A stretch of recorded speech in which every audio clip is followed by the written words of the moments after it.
of Gutfeld. So I'm sure you figured out that I'm filling in for Greg. What you'll never figure out is where he is. At least that's what the guy I hired told me. Anyway, today is National Cheese Ball Day.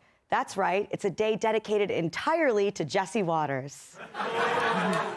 Here's a crazy story. A Brazilian woman wheeled the corpse of an elderly man into a Rio de Janeiro bank to try to get him to co-sign on a loan.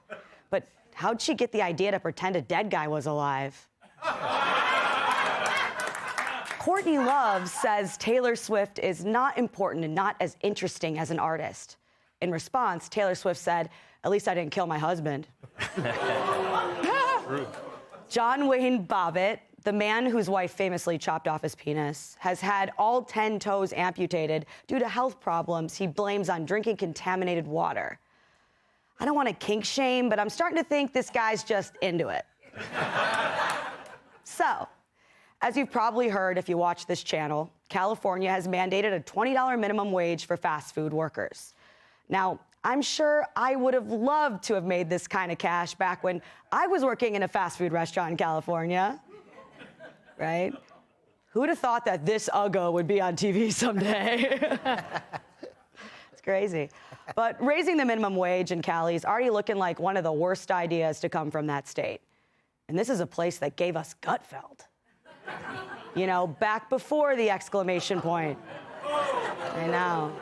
He was great on Happy Days, though. Potsy. Anyway, California, guess what? When you raise the cost of producing the food gets more expensive.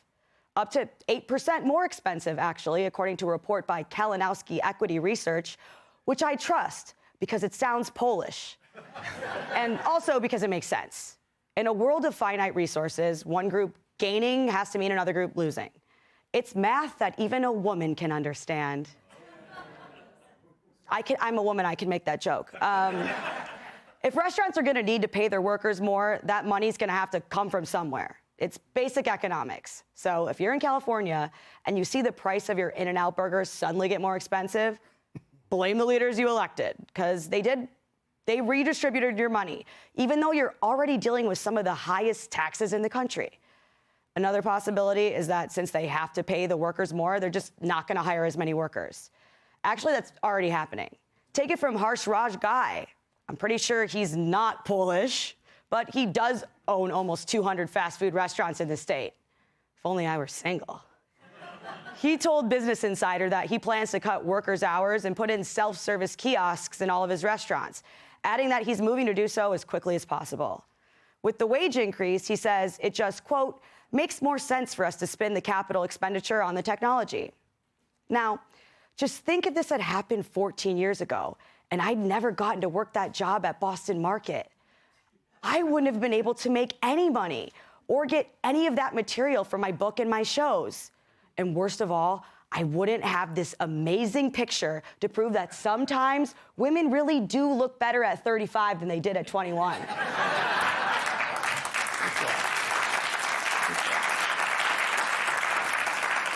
Guy also told Business Insider that he worries this whole thing is going to make it harder for fast food restaurants to compete with sit-down chain restaurants. It's a fear that other franchise owners say they share. These chain restaurants aren't subject to the wage increase, so that means they're not going to have to raise their prices because of it.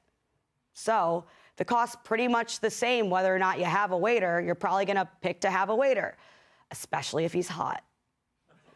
Look, it's not that I don't love chain restaurants. Here I am at a Longhorn Steakhouse 2 weeks ago. Yeah. I have the receipts. Or just that I do love fast food, which I do, by the way. Here's a picture of me eating Burger King in bed from before I got married. You can see Sheen's behind the bag. Here's a picture of me eating Burger King in bed after I got married. Because once you get married, you can only eat in bed on a towel. But the point is, once the government gets too involved, it's not about what we like anymore. They pick the winners and the losers like a bookie who's fixed the game. And sure, there may be some winners, but a lot of time, there's a lot more losers. Reminds me of online dating. So, you get higher prices for consumers and fewer jobs for workers. We saw what happened in Minneapolis recently. They mandated minimum pay for Lyft and Uber drivers, and Lyft and Uber announced that they were going to leave the city over it. Uber and Lyft claim that raising the rates would make rides too expensive for many consumers. And as an Uber spokesman put it, the move would likely lower hourly pay for drivers since they'd have to spend so much time waiting and looking around for passengers who could afford it. Opposing minimum wage laws doesn't mean that you don't want people to earn money. So just because you don't think the government is the best way to solve a problem, that doesn't mean that you don't care about the problem. It just means you see all the other problems that it might create. And if the road to hell is indeed paved with good intentions, you can bet the government paved that road overpaid with your money. And I bet there's still a lot of potholes.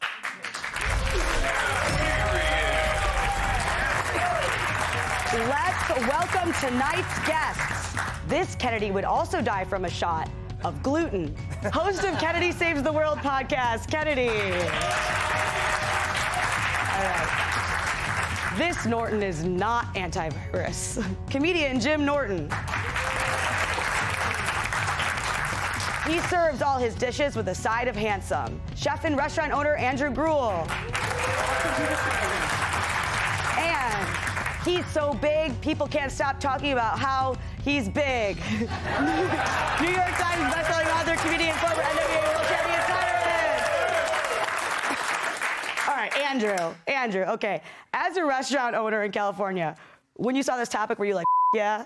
I mean, look, at the end of the day, so there's so much to unpack here, but, I'll start with the fact that if the government was going to actually do something, wouldn't they just mandate that McDonald's fix their ice cream machines? Isn't that something that we can all get around? Yeah. But the unintended consequence here is, as I said, this bill was promoted as something that was going to help the worker and it was going to hurt the corporation. It's ending up hurting the worker and helping the corporation. Already, we've seen it. Thousands of workers have been laid off.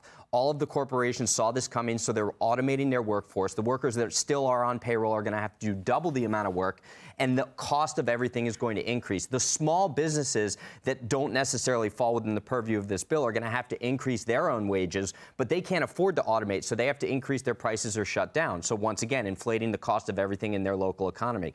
But the actual approach to this, if you want to help the workers, just cut payroll taxes. California has the highest payroll tax of any state in the country. You put more money in the workers' pockets without inflating the currency, well, then you can actually solve this issue, but they don't want to do that. Change the incentive structure, right? We can even say that if you cut the payroll taxes for the businesses that are paying a certain threshold, well, then they're going to be incentivized to do so. But it's not about actually helping the worker, because if it was, then Gavin Newsom, the governor of California, would be paying his workers $20 an hour, but he's only paying his workers $16 an hour at both of his restaurants. So this is just hypocrisy. It's absurd, and it's giving an unbelievable amount of power to this new fast food council that's written into the bill that they have powers that go way beyond work, wages, hour violations, any of that stuff. It's just about more layers of power and hurting the small business. Whoa. Great answer. Sorry, personal.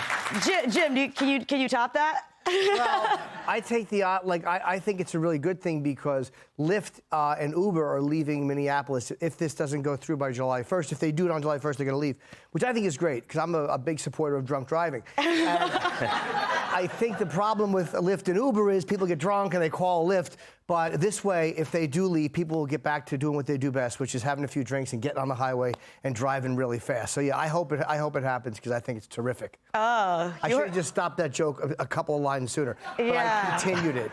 And what happened was I said the same joke twice. This is this is going to push more towards computers and automation because it's cheaper. And it's like I go into a pharmacy. And there's a guy behind the counter, and I'm trying to pay at the counter, and he's like, use the automatic. And it's like, hey, stupid, you're directing me to the thing that's going to replace. Yeah. I hate those automatic checkout things. I don't do them well. But yeah, that's how I feel about that. It doesn't really matter to me because I'm a comic, so it doesn't.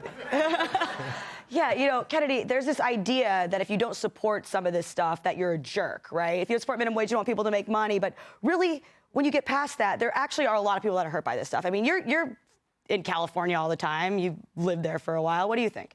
I eat food. You also eat food. I enjoy it very much, and I'm a generous tipper. Yeah. Frugal in many, many other areas, but this is one where I love to live like the Duchess of Santa Barbara, Meghan Markle, whenever I go out. I've seen it. So I look down my nose at people, I boss people around, and then I try and split up families. But, you know, Chef... You really can. You really can. But Chef Gruhl brings up a great point, because whenever they write these bills in California, it's like, yeah, we're going to stick it to the man. We're going to stick it to Uber and Lyft because they're making all this money. And Chipotle and McDonald's are making all this money. And it's like, yeah, so they can afford the raises. They can also afford the innovation and all that stuff.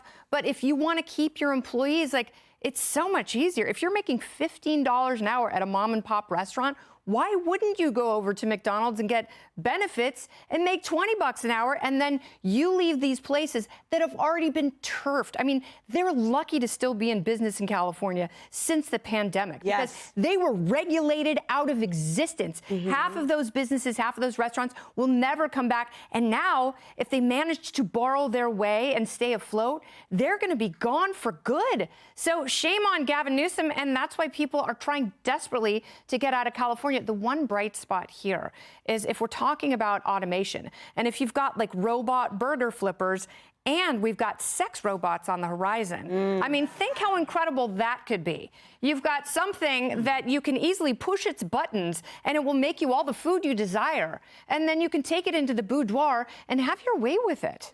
With zero emotional attachment. So I'm kind of torn.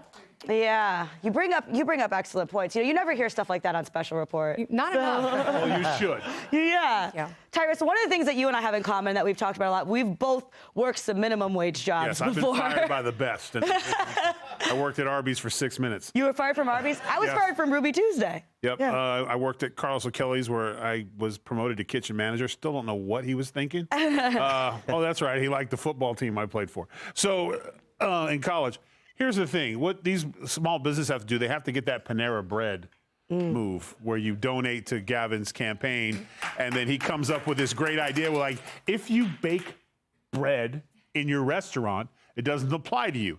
So every fast food chain should just get a little Betty Crocker make and bake oven and just put it in there and just, hey, we're baking bread, yo, so we can. I'm all for having opportunities to make money off of merit. If the law would have been stores can pay you up to $20 an hour based on your hard work, and there's an incentive there, and you have people come into work and they bust their ass every day, and then the employer is willing to invest in that employee, because chances are he's going to end up being a manager or a GM or maybe have his own franchise. Or like most of us, first jobs in effect is to teach us what to do and how, and then to do it better so you don't have to keep working at a McDonald's. Yeah. Like it's the first job. It's not we made it. Yeah. You know, like, and that's the thing. It's supposed to be a launching point. So it shouldn't be these crazy salaries that are affecting. Here's another thing. It also it's ruining Ozempic, because now there's no reason to take the shot, because you're not going to go buy the Whopper at 2 in the morning because it's too damn expensive. That's true. So maybe, and I'm probably giving him way too much credit. It's like, how do we deal with obesity? We raise the prices of all the fast food to keep the fatties at home. But I don't think that's what he did. Whoa. Yeah, no, you're right. Yeah, You're right. blown. I did not walk into Boston Market like, you know what? I will want to make this last forever. Yeah. I want to make this the rest of my life.